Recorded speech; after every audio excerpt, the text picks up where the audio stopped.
Well, I'm very happy. It was a backburn, which means that although the fire was slower, there was more heat reaching the ground. It didn't dissipate up into the atmosphere. Some plants need just smoke to stimulate them to germinate. Others need just the heat of the fire to sort of crack the outside of the seed.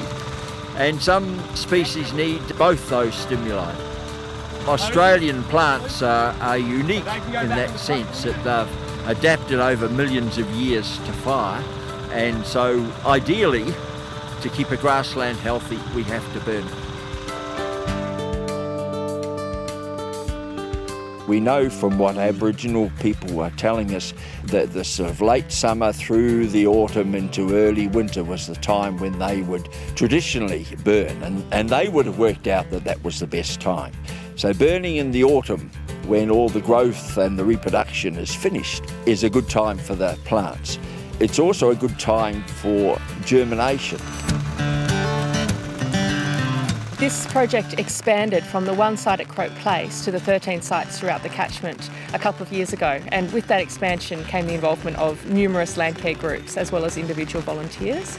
We've also got the Friends of Grasslands who are quite interested in the program, and the Aboriginal land care group Mullangung is also part of the project.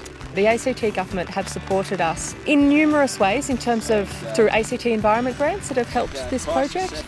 Also, the ACT government fire unit have coordinated the rural fire service volunteers to do the burns. And so it ends up being really quite a cost-effective way of achieving ecological outcomes, and also training outcomes for the rural fire service. Well, here on the CSRO farm there are 5 sites. And this particular site in which we're standing is the richest in terms of native plant species. It's in this site that we've got the best survival of our native plants that we put out. We planted 5 species of forbs which have largely disappeared over much of our grasslands here in Canberra. In some sites there's been very good survival, others very poor survival. We've got to do some further measurements to get a handle on why there is this great variation between treatments and also between sites.